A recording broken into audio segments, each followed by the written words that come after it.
L'an dernier, j'ai eu le plaisir de faire un shooting gange avec une amie. J'étais très fier du rendu.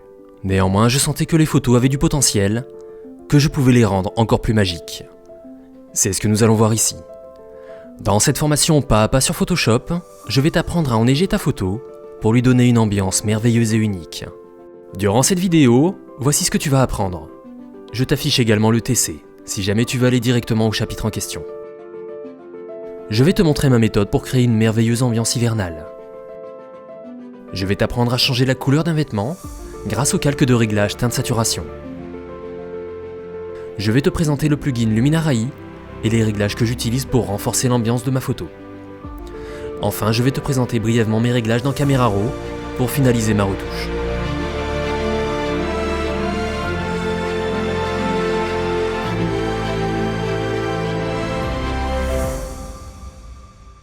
Je publie de nouvelles vidéos régulièrement. Pense à t'abonner et à activer la cloche pour ne rien manquer des nouveautés.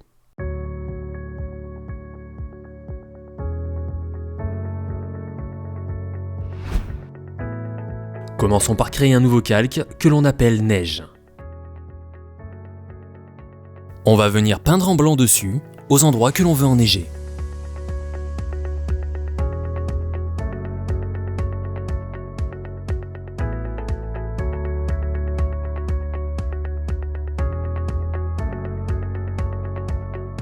On double-clique tout à droite du calque pour faire apparaître les styles de calque. Et on va venir modifier les réglettes en bas.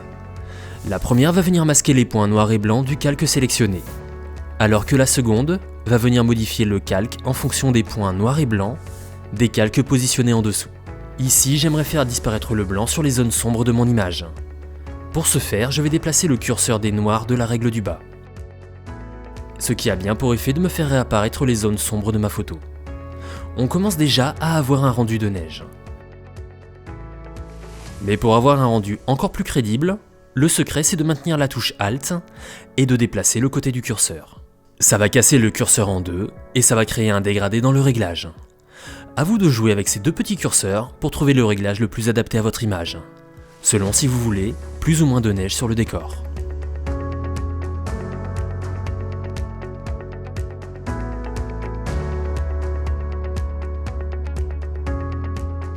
Puis je valide avec OK. Maintenant, on va aller dans l'onglet Ajustements et on va appliquer le calque de réglage teinte saturation afin de diminuer la saturation de l'image.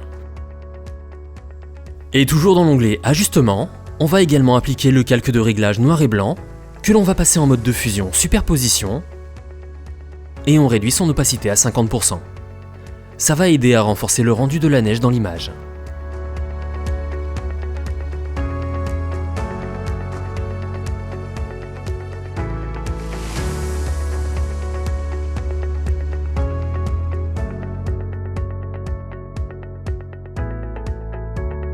Si besoin, vous pouvez affiner votre rendu en peignant à nouveau sur le calque neige. Ici, je vais peindre avec un pinceau avec une faible opacité sur la robe pour créer un peu de neige aux endroits où elle repose sur le sol.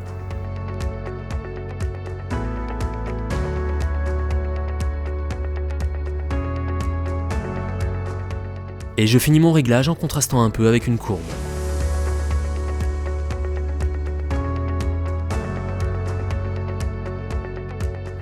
Voilà pour la retouche du décor. On passe maintenant à la création des flocons de neige. Je crée un nouveau calque que je nomme Flocon 1. Puis dans Édition, je clique sur Remplir. Je passe en remplissage couleur, avec un blanc pur, et je valide avec OK. Puis j'applique sur le calque un effet de bruit, avec une valeur de 124%, en gaussien, et en monochromatique. Je vais dans Images et je lui applique l'effet niveau en ajustant les curseurs de gris et de noir comme sur l'exemple. Maintenant, on va lui appliquer un effet présent dans la galerie des filtres. Si l'option est grisée, va dans Images, Mode et vérifie d'être bien en 8 bits. Ça devrait te débloquer la galerie des filtres.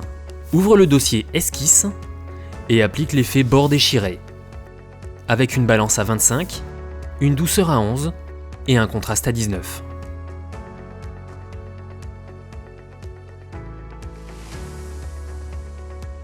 Si jamais ton calque est blanc avec des points noirs, inverse-le avec Command I pour le rendre noir avec des points blancs. Puis passe le calque en mode de fusion écran. Rajoute un petit flou gaussien avec une valeur assez faible, juste pour diffuser un peu les particules de neige. Voilà pour notre première couche de flocons. Maintenant on va créer un peu de complexité dans l'image, avec une seconde couche, avec des flocons plus gros et moins ronds. Duplique le calque et renomme-le flocon 2. Fais Command T pour redimensionner le calque et augmente sa taille à 700%. Puis viens lui appliquer un flou directionnel. Essaie d'appliquer au flou une direction logique avec ta photo et augmente un peu la distance. Ça va permettre de créer des flocons un peu différents pour créer un peu de richesse dans ton image. Pour finaliser les flocons, viens baisser un peu l'opacité des calques afin d'affiner ton rendu. Si besoin, tu peux aussi créer un masque sur le groupe de flocons et venir peindre en gris avec un pinceau doux dessus afin de masquer les flocons là où tu ne veux pas qu'ils apparaissent.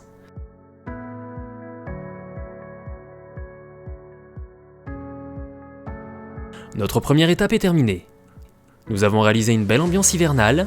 Maintenant, on va passer à la seconde étape qui va consister à modifier la couleur de la robe pour la rendre bleue. Je crée un nouveau dossier que je nomme robe et que je positionne sous celui de la neige. Puis dans l'onglet Ajustements, je vais aller chercher un calque de réglage teinte saturation. Maintenant, on va sélectionner la robe. Ici, elle est entièrement rouge. Du coup, je peux facilement la sélectionner grâce à une sélection par couleur. Je sélectionne le calque de ma photo, puis je vais dans Sélection et je clique sur Plage de couleurs. La fenêtre s'ouvre. Puis, avec la pipette, je vais tout simplement venir cliquer sur le rouge de la robe. Je vais avoir un aperçu de ma sélection dans la fenêtre du bas. Si besoin, je peux aussi venir cliquer avec la pipette plus sur d'autres zones de la robe. Ça va permettre d'améliorer la sélection, notamment dans les zones un peu trop claires ou un peu trop sombres. Tu peux aussi affiner ta sélection en ajustant les curseurs étendue et tolérance.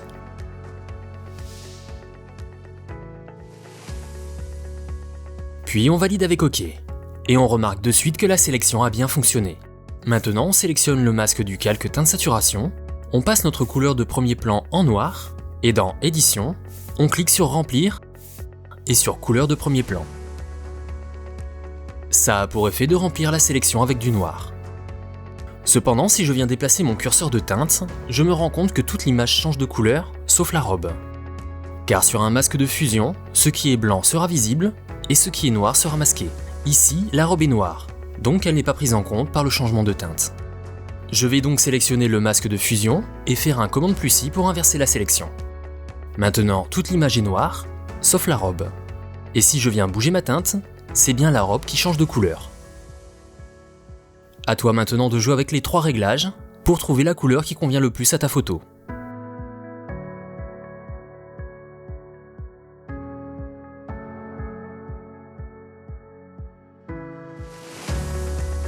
Pour ceux qui ne le connaissent pas, Luminar AI est un logiciel d'édition photo basé principalement sur l'intelligence artificielle.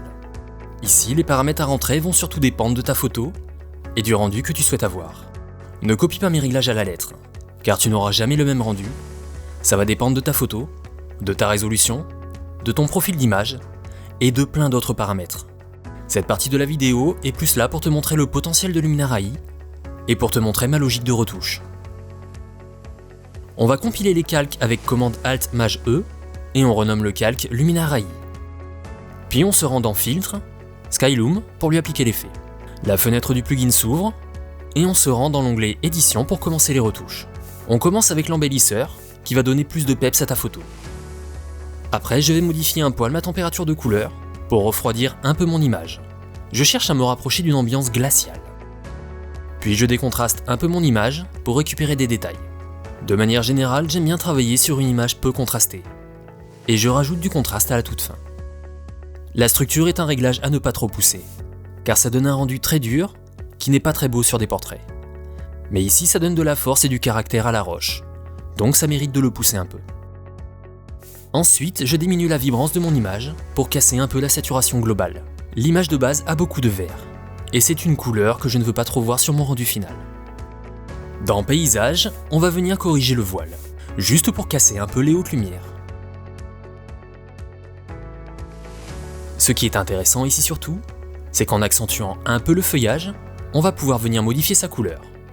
Et ça, c'est parfait pour enlever cette couleur verte qui ne colle pas du tout à l'hiver. Et forcément, on rajoute un petit vignettage pour concentrer le regard vers le centre et vers mon modèle. Voilà pour les réglages de base. Maintenant, on va passer à des réglages qui vont venir renforcer l'ambiance de la photo. Atmosphère est un réglage que j'aime beaucoup. En fait, l'IA va analyser ta photo et elle va venir rajouter de la brume en fonction de la profondeur de celle-ci. Un effet assez utile pour isoler davantage ton modèle du fond.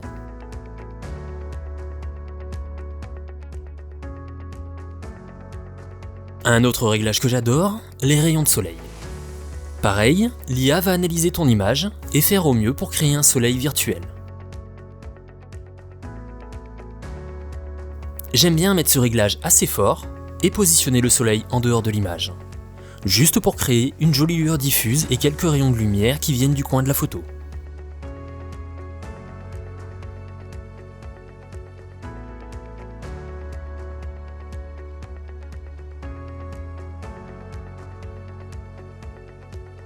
Spectaculaire va donner un rendu un peu bleach bypass, qu'on peut retrouver dans le film 300 par exemple.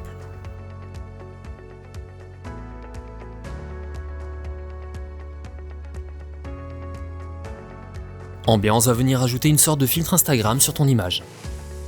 Le genre de truc que je n'aime pas trop, mais en diminuant l'effet à 20%, ça le fait. Le rendu n'est pas trop exagéré.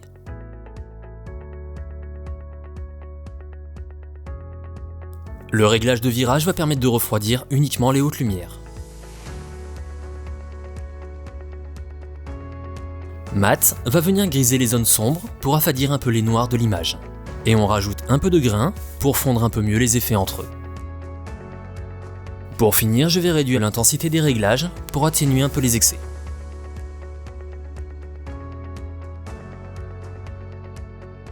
Et je valide avec le bouton Appliquer pour revenir sous Photoshop. Notre retouche est presque terminée. Dernière étape, je passe par le module de Photoshop Camera Raw pour mes derniers ajustements de colorimétrie. Je compile l'ensemble des calques avec commande Alt-Maj-E, je renomme ce nouveau calque Final, et je lui applique le filtre Camera Raw. Camera Raw est un outil très puissant pour les retouches colorimétriques de ta photo, d'autant plus si ta photo est en RAW. Je vais dans Profil, afin de modifier celui de la photo, et dans le dossier Moderne, je lui applique le profil 5, qui correspond un peu à du Bleach Bypass.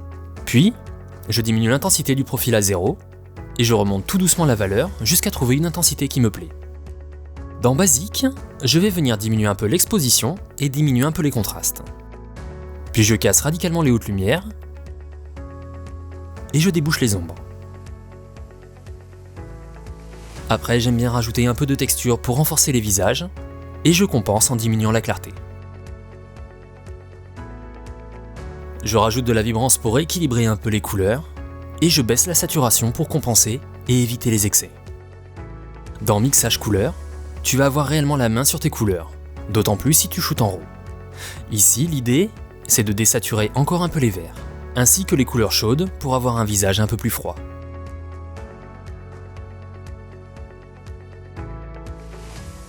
Enfin, je valide mes retouches avec OK. Notre retouche est désormais terminée, et le résultat est vraiment incroyable. N'hésite pas à me donner ton ressenti dans les commentaires, et à me taguer sur Instagram si tu as utilisé le tuto pour ta photo. Ce sera un plaisir de voir ta création. Je te laisse sur mes dernières photos, et je te dis à bientôt pour un nouveau tuto.